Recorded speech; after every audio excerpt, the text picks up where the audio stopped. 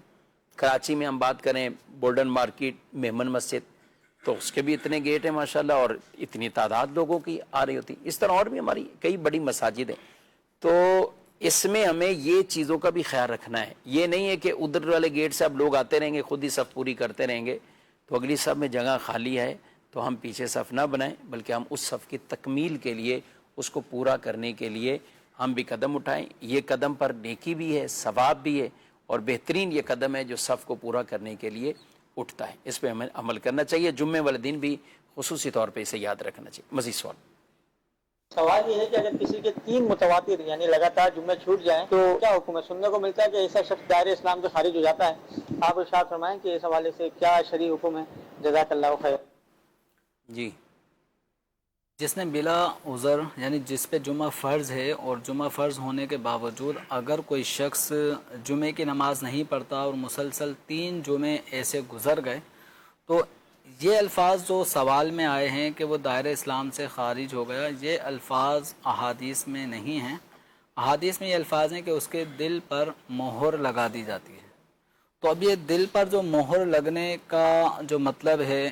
تو اس میں کفر کا پہلو یہاں پر نہیں ہے کہ ایسا آدمی مطلب کافر ہو گیا, یہ اس کا مطلب نہیں ہے. الفاظ یہ نہیں ہیں. الفاظ یہ کہ اس کے دل پر مہر لگا دی جاتی ہے, اور مہر لگنے کا معنی یہ کہ ہدایت کا پیغام وہ اس کے دل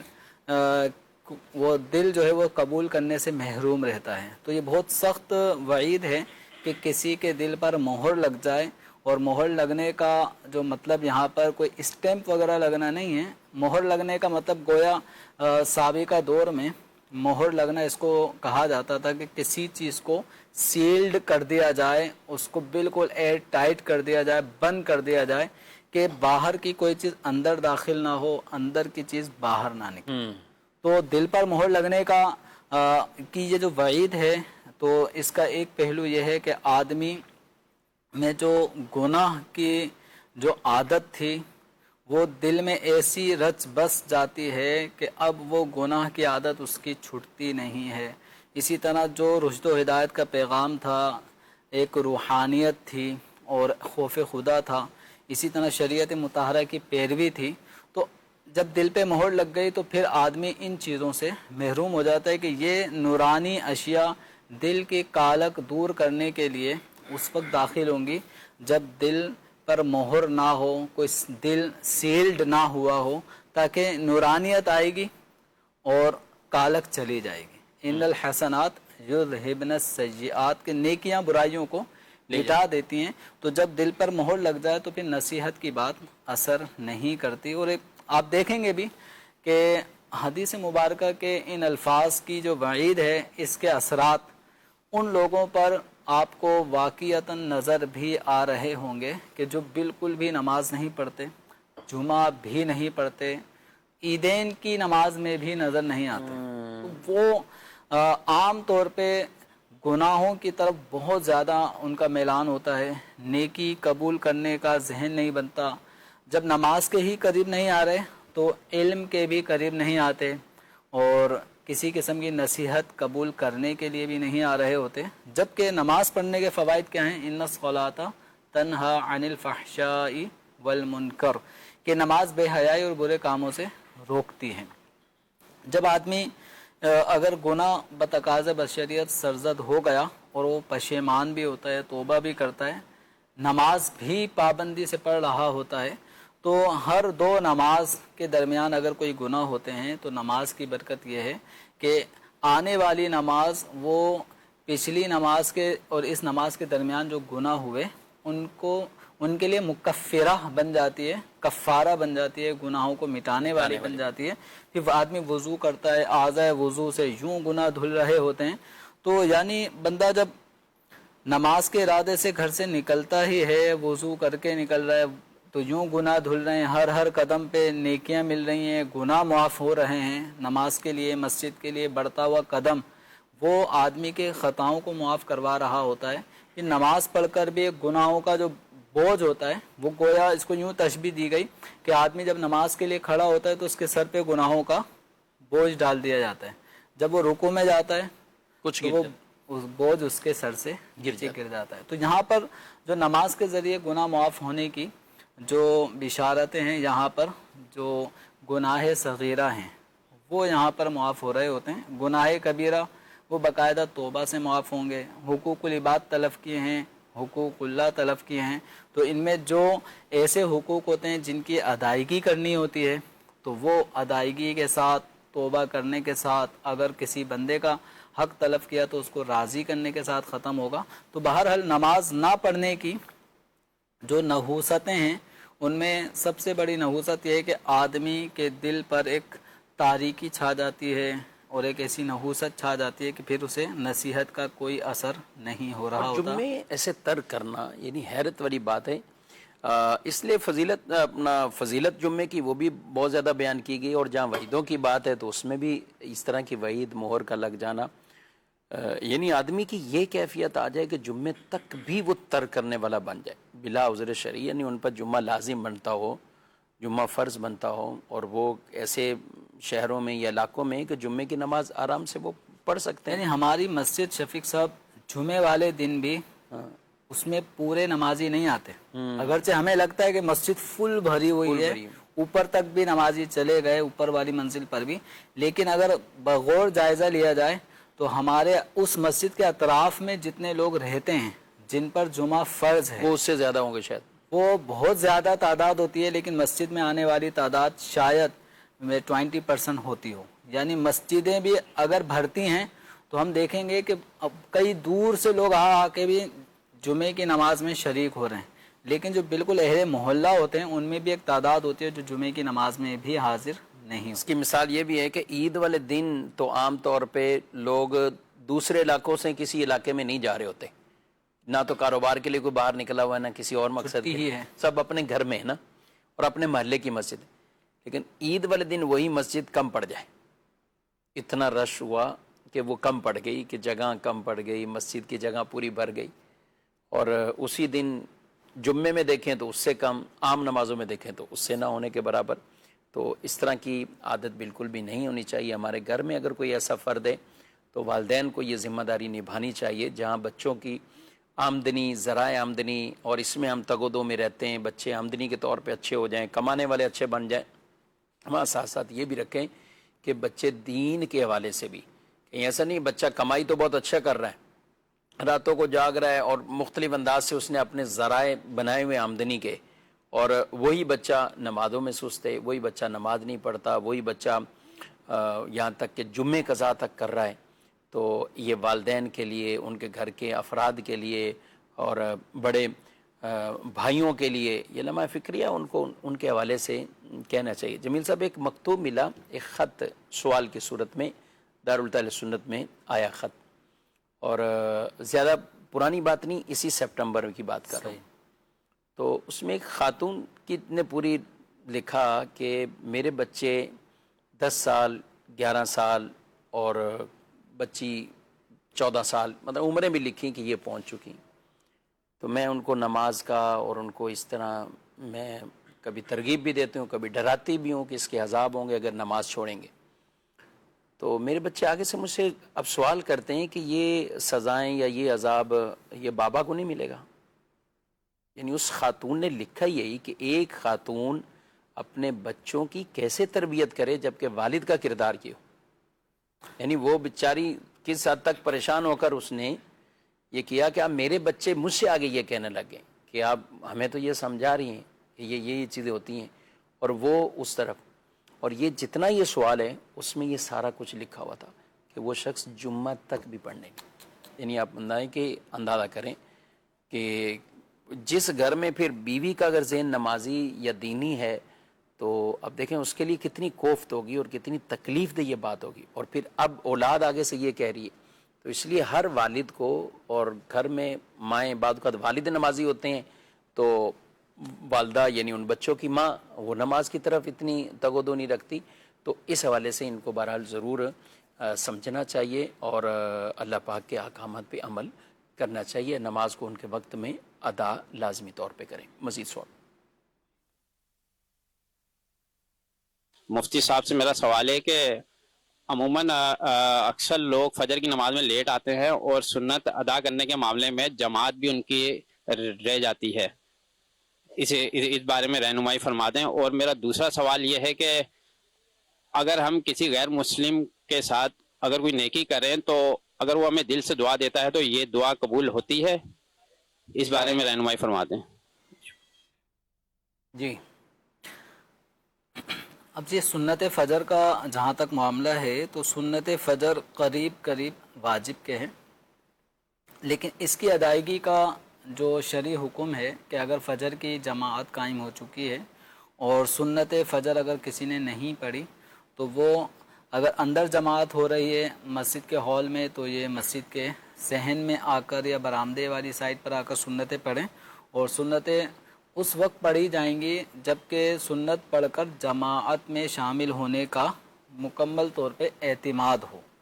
اور اگر ایسا ہے کہ سنت پڑھنے کی وجہ سے امام صاحب جس انداز سے اب نماز پڑھا رہے ہیں آئیڈیا ہو جاتا ہے کہ میرے سنت پڑھنے سے پہلے کہیں یہ سلام نہ پھیر دیں،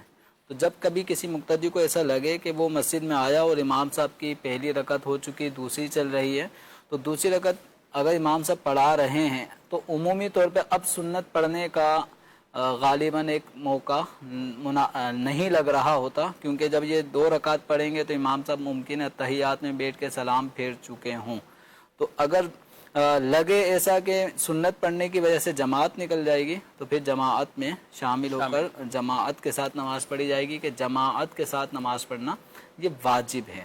تو سنت فجر یہ قریب واجب کے ہے، تو جماعت چھٹنے کا جب اندیشہ ہو جائے گا تو اب سنت فجر کو اس وقت نہیں پڑھیں گے. سورج طلوع ہو جائے اس کے بعد جو 15-20 منٹ کا ٹائم ہوتا ہے مکروہ وقت، جب یہ مکروہ وقت ختم ہو جائے اس کے بعد پھر سنت فجر پڑھی جائیں. اگر کوئی پڑھنا چاہتا ہے تو اس ٹائم پڑھے گا، لیکن جماعت نکل جانے کا خدشہ ہو تو اب سنتیں اس وقت نہیں پڑھی جائیں گی. کچھ سوالات اور بھی ہیں اس میں. کیا اپنی قبر کے لیے پہلے سے ہی جگہ قبرستان میں رکھ سکتے ہیں؟ پہلے سے قبر کی کھدائی کر کے یوں ذہن بنا لینا کہ اس جگہ میری تدفین ہوگی، تو یہ اس بات کو امام اہل سنت اعلیٰ حضرت رحمۃ اللہ علیہ نے ایک عبث، ایک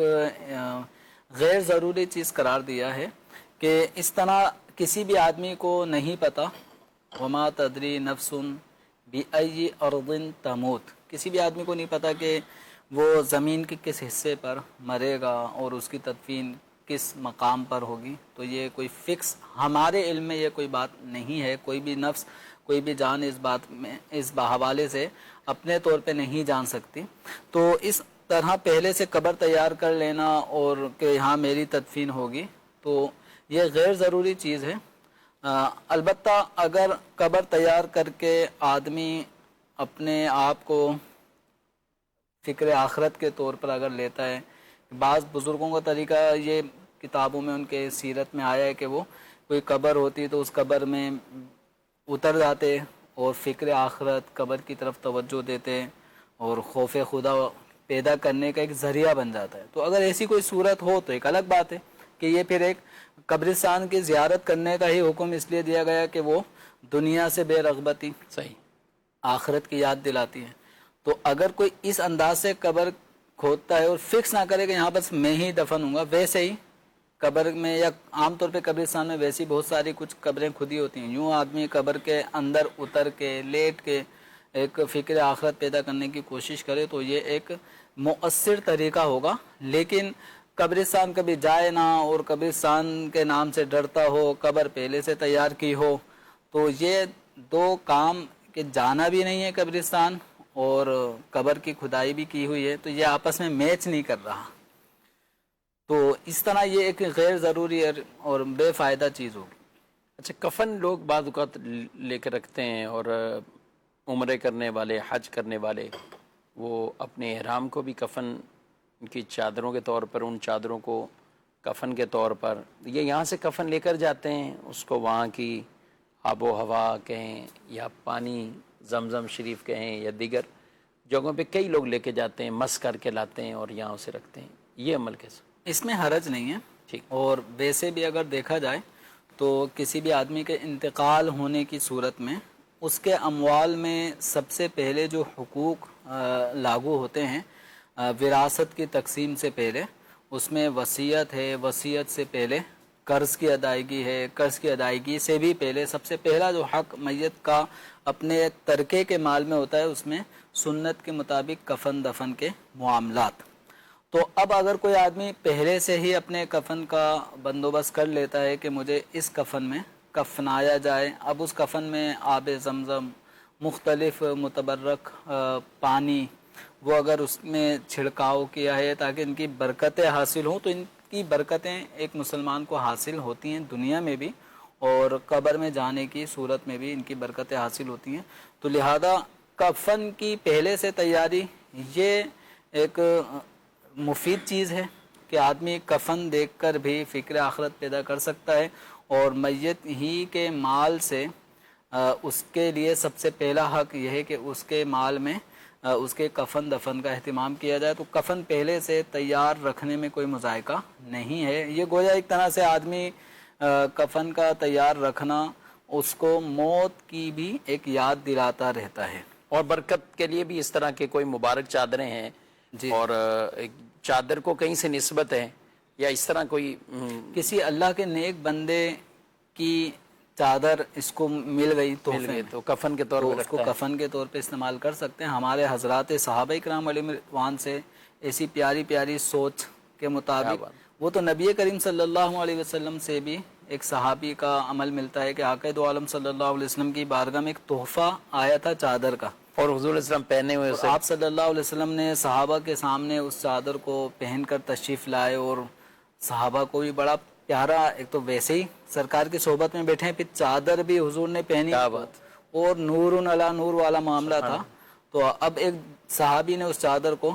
کہا کہ یا رسول اللہ چادر مجھے چاہیے. کیا نبی کریم صلی اللہ علیہ وسلم اندر جاتے ہیں اور وہاں سے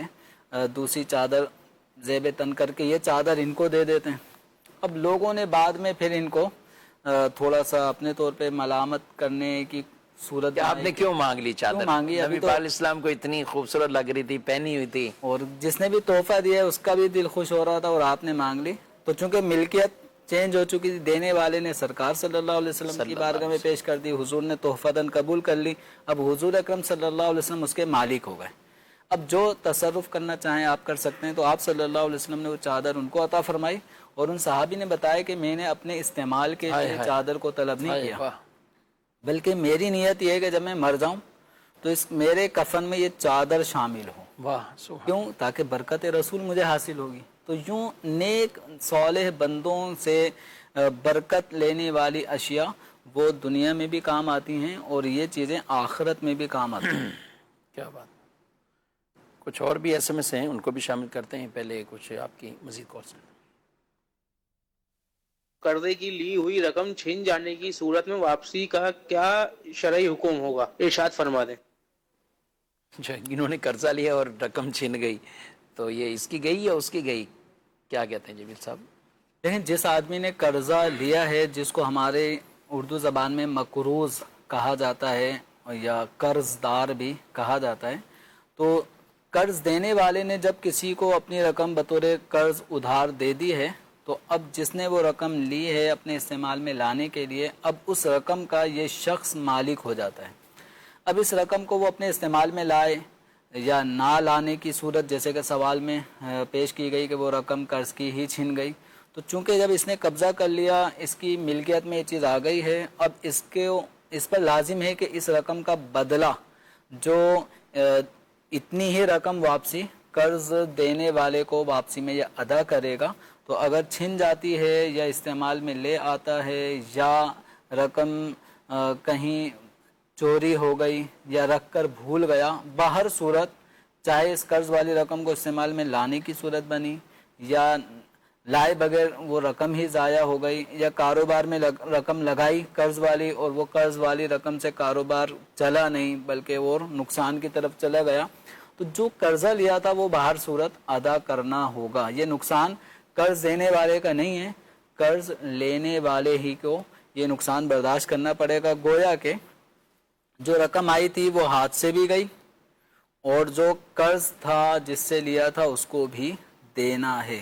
تو اس لیے ایسا نہیں ہے کہ اگر کسی نے قرض لیا اور اس سے کوئی رقم چھین کے چلا گیا تو اب یہ کہے بھائی میں کیا کروں، میں تو استعمال ہی نہیں کی تھی، یہ اب نقصان آپ کا ہوگا یا آدھا آدھا ہوگا۔ تو یہ آدھا آدھے کا کوئی فارمولہ نہیں ہے نہ پورے کا، ان کو یہ پوری رقم قرض والی بہر صورت اس آدمی کو ہی دینی ہوگی جسے مقروض کہا جاتا ہے، جسے قرض دار کہا جاتا ہے۔ یہ اب وہ پوری قرض والی رقم ادا کرے گا۔ یہ ایک الگ بات ہے کہ قرض خواہ، قرض دینے والا وہ قرض دار کو مہلت دے، اگر اس کے پاس قرض کی ادائیگی کی کوئی صورت نہیں بن رہی، ہاتھ تنگ ہے، تو قرض خواہ پر لازم ہے کہ وہ مہلت دے گا، کچھ آسانی کی ٹائمنگ اس کو دے گا، تاکہ اور اس پہ بھی لازم ہے کہ جو مہلت ملی ہے اس مہلت کے اندر قرض کی ادائیگی بھی کرتا رہے۔ یہ نہیں کہ ہر 2 مہینے بعد پھر آ جائے گا، نہیں ہے، باقی سارے کام چل رہے ہیں۔ اور یہ بات کا یہ جو سوال بطور خاص پوچھا گیا نا، تو اس میں تو وہ یہی کہتا ہے نا آپ کے پیسے سے میں نے تو کوئی فائدہ نہیں اٹھایا، میرے تو آگے چوری ہو گئے یا یہ نقصان ہو گیا، تو یہ اس طرح کے عذر بہرحال غیر معقول ہیں اور غیر منظور بھی ہیں اور غیر معذور بھی ہیں، تو یہ نہیں پیش کرنے چاہیے، اور قرض لیں اس نیت سے کہ میں نے ادا کرنا ہے۔ مزید کو جی مفتی صاحب، سوال یہ ہے کہ جو برانڈ کے متعلق کبھی فرما رہے ہیں، مارکیٹ میں برانڈ بک رہا ہے جو جعلی ہے اور ہمارے پاس اویلیبل ہے، اگر کوئی کسٹمر آیا ہم اس کو بول رہے ہیں بھائی یہ دیکھو کاپی ہے اس کی، کیونکہ بہت ہی عام ہو چکی ہے کاپی، تو اس صورت میں کاپی کسٹمر کو بول کے دینا کیسا رہے گا جب اس کو واضح ہم لوگ بتا دے رہے ہیں کہ ایک کاپی ہے کسٹمر کی اس کے برانڈ، تو اس تعلق سے نصیحت فرمائیں۔ جی، آپ یہ غالباً جو پہلا سوال ہمارا چلا تھا اس پر گفتگو ہوئی، کاپی کہہ کر بیچ رہے ہیں تو اب کسی طرح کا کوئی دھوکہ رہے گا؟ اب وہ دھوکے کی صورت تو ختم ہو گئی، کیونکہ جو بیچنے والا ہے وہ اس چیز کی اصل حالت بتا رہا ہے کہ یہ جینین چیز نہیں ہے، یہ 2 نمبر ہے، یہ کاپی ہے، یہ اس کی قریب